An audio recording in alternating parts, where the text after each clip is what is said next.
안식 후 3일 동안 평안하셨습니까? 요즘 급속도로 퍼져가는 이 메르스로 인해서 많은 사람들이 염려를 하고 있고, 또 최근에는 소위 이 슈퍼 전파자라고 하는 용어에 많은 사람들이 관심을 가지고 있습니다. 이 슈퍼 전파자라고 하는 용어는요, 약 20%의 초기 감염자가 이 전체 감염자의 80%에 해당하는 사람들에게 이렇게 바이러스를 퍼뜨리는 경우에 이러한 사람들을 슈퍼 전파자라고 일컫습니다. 화면을 보시면요, 이 슈퍼 전파자에 의해서 이 바이러스가 어떻게 퍼져 나가는지 이렇게 도표가 있는데요. 이 14번 환자의 경우는 무려 이 80명에게 바이러스를 퍼뜨리는데 이 대단한 슈퍼 전파자의 역할을 하고 있는 것입니다. 이렇게 한 명의 감염자가 여러 명의 사람에게 순식간에 바이러스를 퍼뜨릴 때 우리가 슈퍼 전파자라고 이야기를 합니다. 그런데 이 최근에 이러한 모습을 보면서 우리가 함께 생각해 보기를 원하는 것은, 만약에 우리가 가진 복음이 이 메르스 바이러스와 같이 신속하게 퍼져나갈 수만 있다면 마지막 복음 사업이 얼마나 신속하게 맞춰질 것인가 라고 하는 것입니다. 사랑하는 성도 여러분, 복음에 대해 여기 앉아있는 우리 모두가 슈퍼 전파자가 되기를 주님의 이름으로 간절히 축원합니다. 고린도후서 7장 10절 말씀을 우리 함께 보시도록 하겠습니다. 고린도후서 7장 10절의 말씀을 우리 소년반 윤수진 어린이가 봉독하여 드리겠습니다. 하나님의 뜻대로 하는 근심은 후회할 것이 없는 구원에 이르게 하는 회개를 이루는 것이요 세상 근심은 사망을 이루는 것이니라. 네, 감사합니다. 저는 오늘 근심하는 교회라는 제목으로 함께 말씀의 은혜를 나누고자 합니다. 근심하는 교회. 여러분, 근심하는 교회가 좋은 교회일까요? 좋지 못한 교회일까요? 근심하는 교회. 우리가 함께 생각해 보기를 원합니다. 오늘날 한국 교회 많은 개신교회들이 근심에 눌려 있습니다. 재정적인 압박에 근심합니다. 한국 교회의 선교는 하락세이고 여전히 교인 수는 점점 줄어드는데 대형 교회는 갈수록 많아지고 있는 것입니다. 또한 교회가 성도 간의 불화와 분쟁으로 근심하고 교회를 향한 곱지 않은 세상의 시선에 근심하는 것입니다. 얼마 전 오늘날 개신교회의 실태를 신랄하게 비판하는 한 다큐멘터리가 화제가 된 적이 있었습니다. 이 쿼바디스라고 하는 제목의 다큐멘터리입니다. 이 다큐멘터리를 보고 있으면 도대체 오늘날 수많은 한국 개신교회가 어디로 가고 있는지 근심하지 않을 수 없는 것입니다. 오늘날 수많은 교회가 근심하는 것입니다. 그런데 진정으로 교회가 근심해야 할 것이 있다면 무엇을 근심해야 하겠습니까? 저는 오늘 사사기 10장의 말씀을 중심으로 이 시대 하나님의 교회가 무엇을 위해 근심해야 할지를 함께 생각해 보기를 원합니다. 지난 시간 우리는 사사 기드온을 통하여 이스라엘 자손을 미디안의 압제로부터 구원해내시는 하나님의 모습을 바라보았습니다. 그런데 미디안의 압제로부터 이스라엘을 구원해낸 그 역사가 있은 다음 불과 한 세대를 넘기지 못하고 이스라엘은 또다시 하나님을 버리고 이방신을 섬기는 죄를 범하고 맙니다. 그러한 이스라엘을 향하여 하나님께서는 구원의 손길을 거두시고 또다시 이방의 압제에 들어가게 하십니다. 그리고 이제는 아주 비장한 태도로 말씀하십니다. 내가 다시는 너희를 구원치 아니하리라. 청천벽력 같은 말씀입니다. 내가 다시는 너희를 구원치 아니하리라. 이제까지는 이스라엘이 이방신을 섬기다가도 하나님께 부르짖으면 한 사사를 세워 구원하셨던 하나님이십니다. 아마 이스라엘 백성들에게 하나님은 언제나 똑같은 그런 하나님이었을 것입니다. 배반했다가도 부르짖으면 다시 구원하시는 하나님. 영어에 스테레오타입이라고 하는 용어가 있습니다. 어떤 특정한 대상이나 집단에 대해 사람들이 공통으로 가지는 고정된 견해나 사고, 이 패턴화되어 버린 행동을 일컫는 말입니다. 우리말로 쉽게 이야기하자면 고정관념 또는 이 흔해 빠진 사고방식 정도로 해석될 수 있습니다. 그런데 그동안 이스라엘 백성들의 신앙이 바로 이 스테레오타입에 깊이 젖어 있었던 것입니다. 하나님을 배반했다가 부르짖으면 하나님께서 다시 사사를 태워 구원하시고, 이러한 모습이 계속해서 반복되다 보니 이스라엘에게 임한 하나님의 은혜가 하나의 스테레오타입으로 자리 잡고 있었던 것입니다.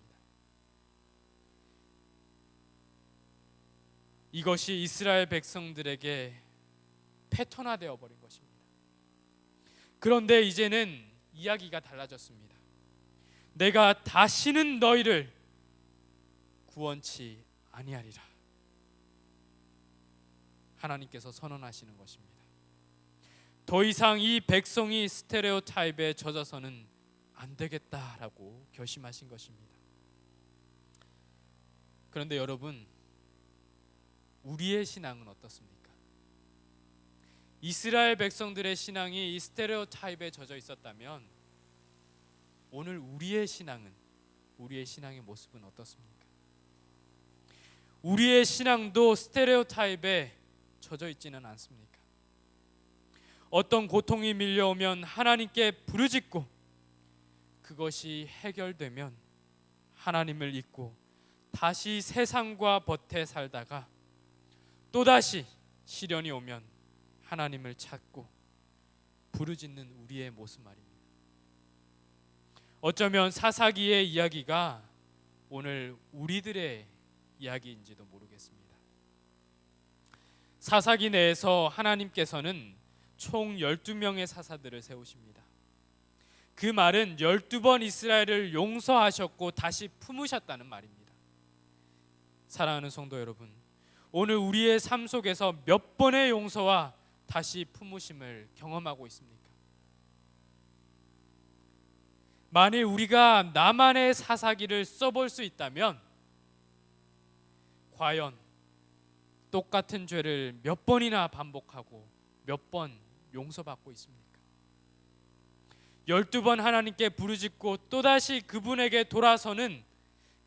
돌아서는 이스라엘의 모습을 오늘 우리는 과연 정죄할 수 있을까요? 우리는 사사시대보다 더 크고 놀라운 하나님의 용서와 구원의 시대에 살아가고 있는 것입니다.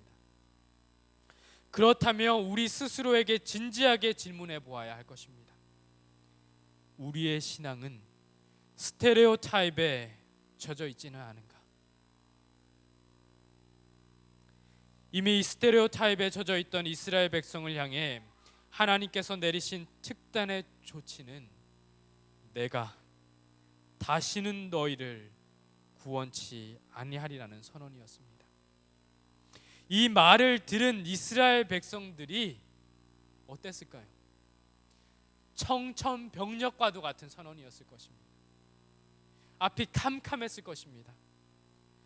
전에 다가오시던 하나님의 모습과는 너무나도 상반된 하나님의 모습에 이들이 마음 졸였을 것입니다. 다급해진 것입니다. 이전에는 하나님께 부르짖으면 사사를 통해 구원해 주셨는데 이번에도 그렇게 하실 줄 알았는데 상황이 달라진 것입니다. 이에 다급해진 백성이 말합니다. 사사기 10장 15절과 16절 말씀을 보시겠습니다. 이스라엘 자손이 여호와께 여짜오되 우리가 범죄하였사오니 주의 보시기에 좋은 대로 우리에게 행하시려니와 오직 주께 구하옵나니 오늘날 우리를 건져내옵소서 하고 자기 가운데서 이방 신들을 제하여 버리고 여호와를 섬기매 여호와께서 이스라엘의 공고를 인하여 마음에 근심하시니라. 이전과는 사뭇 다른 모습으로 자신들의 죄를 뉘우치는 이스라엘의 모습이 그려지고 있습니다.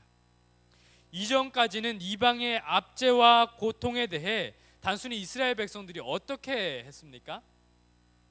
이방 신을 제하여 버렸다라는 기사가 실렸던 것이 아니라 이전까지는 단순히 하나님께 그들의 고통을 인하여 부르짖었다라고 기록이 되어 있었습니다. 그랬을 때 하나님께서 사사를 보냈던 모습이 이전까지의 모습이었습니다. 그런데 지금 이스라엘의 모습은 사뭇 다른 것입니다. 지금은 자신들의 죄를 자복하고 이방 신을 제하여 버리고 여호와께 구하고 모든 것을 그분의 손에 내어 맡기는 모습을 보여주고 있는 것입니다. 지금 이들의 기도에는 이런 의미가 담겨져 있습니다. 하나님, 당신께서 좋으실 대로 행하십시오. 우리를 살리는 것도 죽이는 것도 하나님의 권한입니다. 우리가 하나님을 버리고 우상을 섬겼으니 무슨 말을 더 하겠습니까? 하나님의 싸늘한 반응은 당연한 것입니다. 하나님의 분노는 너무도 당연한 것입니다. 하지만 당신 외에 부르짖을 곳이 없습니다. 당신 외에 우리를 살려주실 분이 없습니다. 오직 하나님만이 우리를 구원해 주실 수가 있사오니 용서하시고 구원해 주십시오. 부르짖을 자격도 없고 용서받을 가치도 없지만 다시 구합니다. 우리를 살려주십시오. 사사기 전반에 걸쳐 이처럼 이스라엘 백성들이 하나님과 인격적인 대화를 나누는 부분은 사실 어디에도 찾아볼 수 없습니다. 사랑하는 성도 여러분, 오늘 우리의 기도에는 우리가 구하는 분과 인격적인 만남이 있습니까?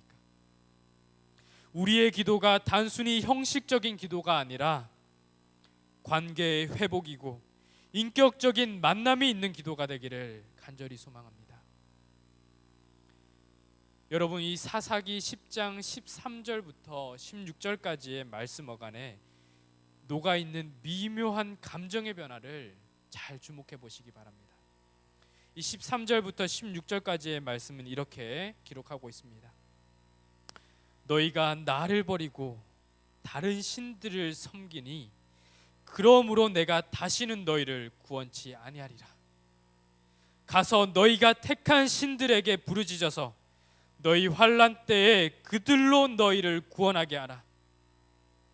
이스라엘 자손이 여호와께 여짜오되 우리가 범죄하였사오니 주의 보시기에 좋은 대로 우리에게 행하시려니와 오직 주께 구하옵나니 오늘날 우리를 건져내옵소서 하고 자기 가운데서 이방 신들을 제하여 버리고 여호와를 섬김에 여호와께서 이스라엘의 공고를 인하여 마음에 근심하시니라. 이 정도로 말할 수 있는 아버지,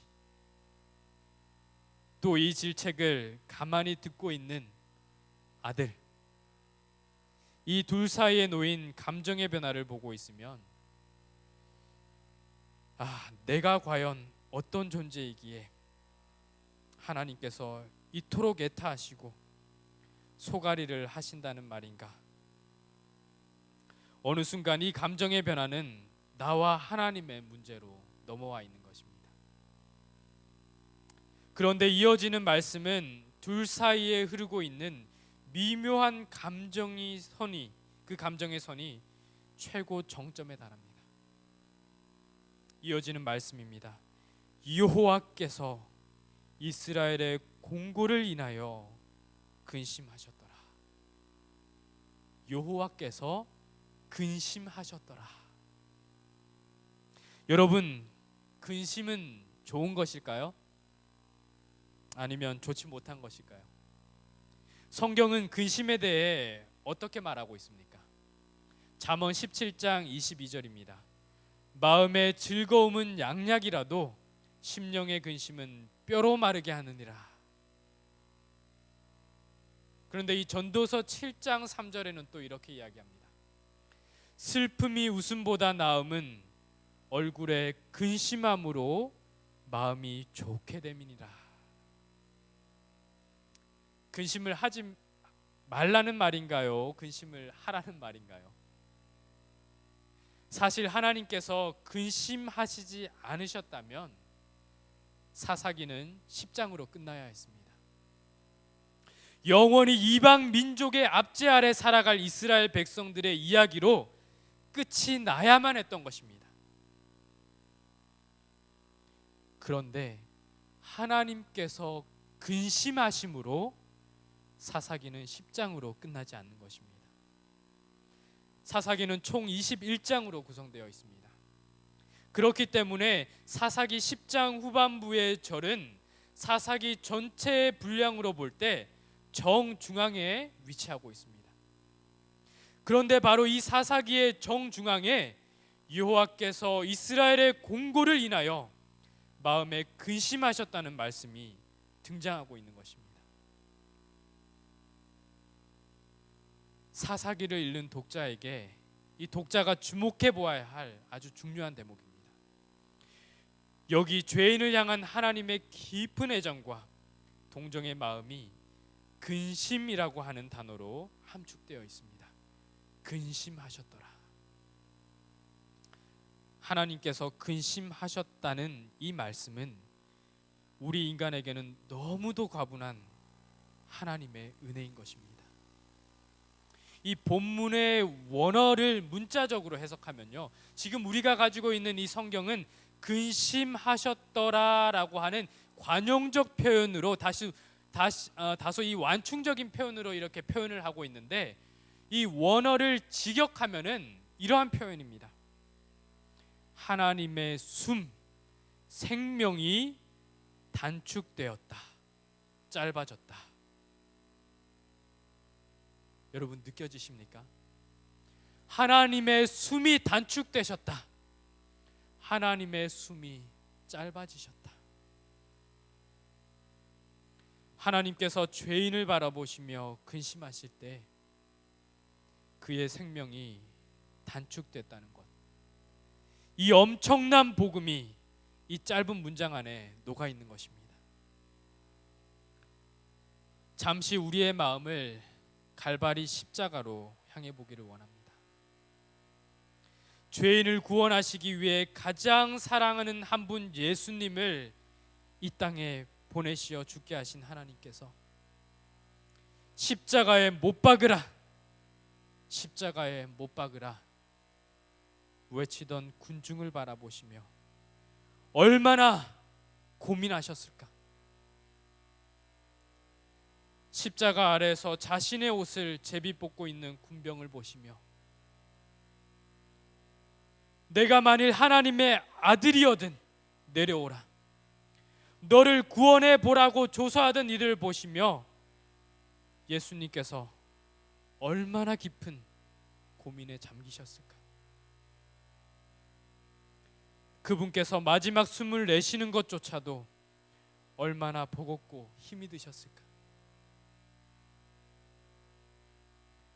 우리말로 쉽게 말하자면 예수님은 실로 제명에 살지 못하신 분이십니다.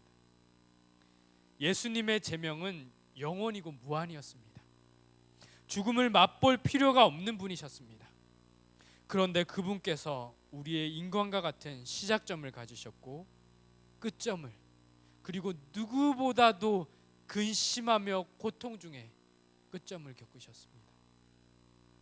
십자가에 달리시어 6시간이 채 못 되어 숨을 거두셨습니다.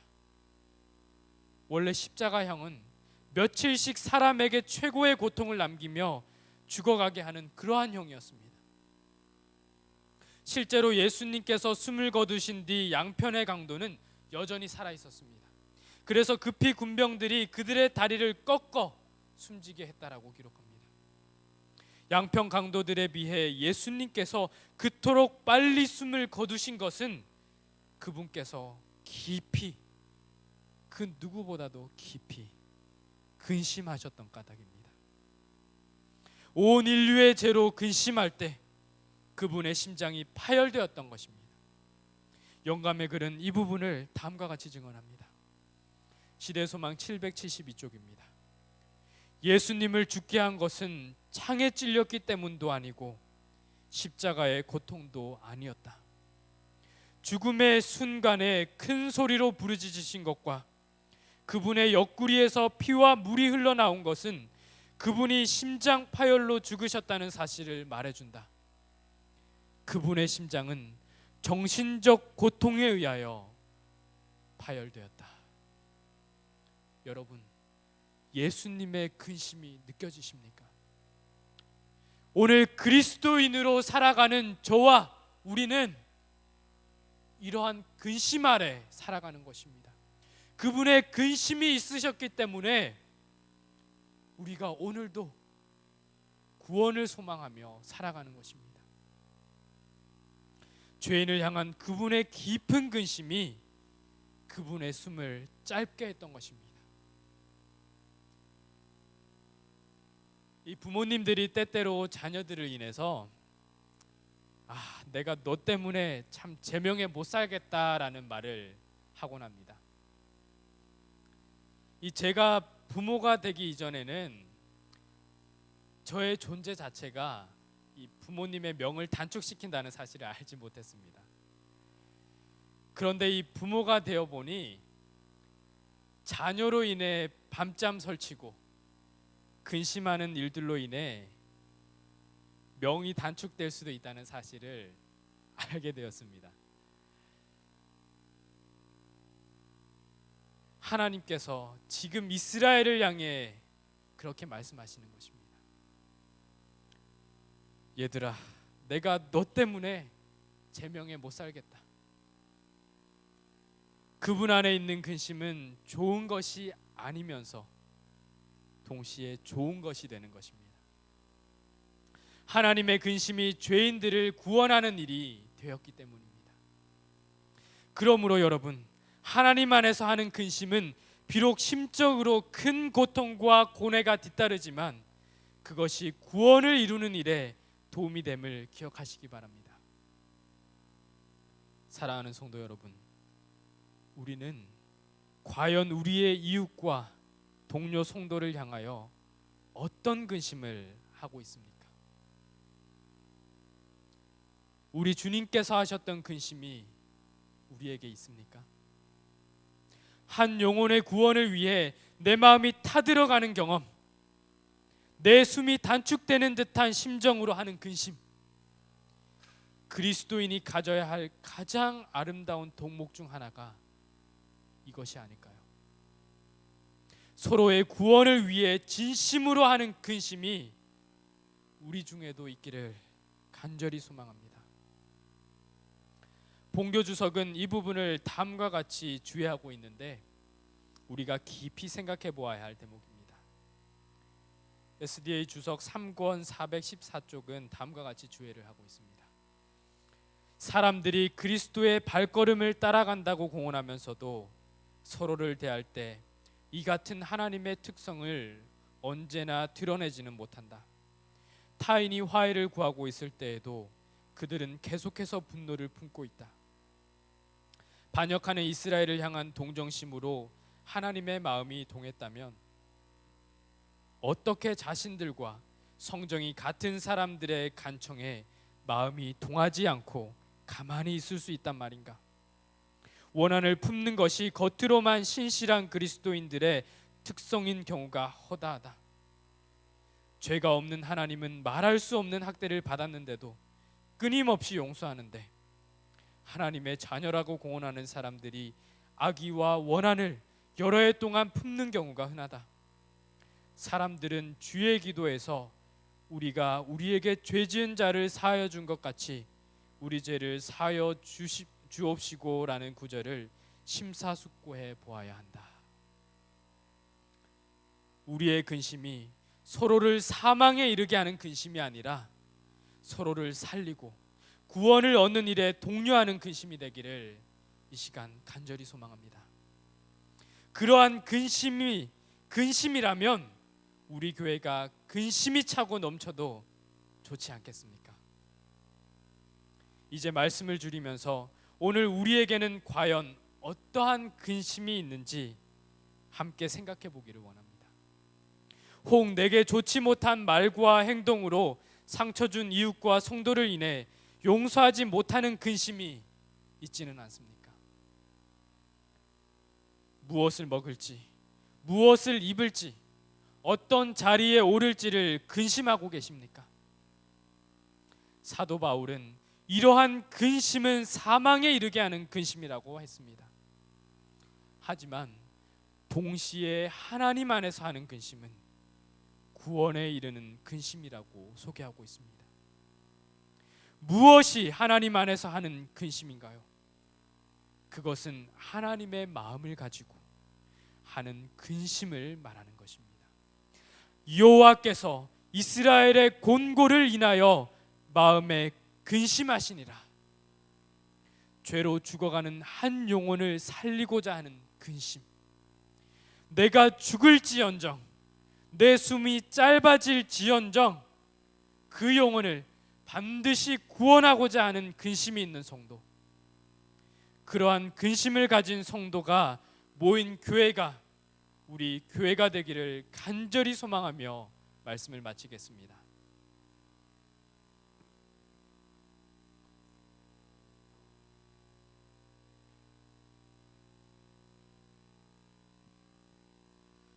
다 함께 자리에 일어나셔서 327장 부르시도록 하겠습니다.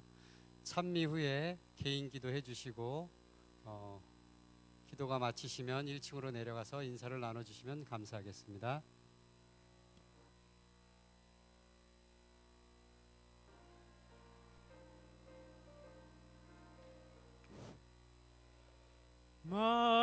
마음속에 근심 있는 사람 예수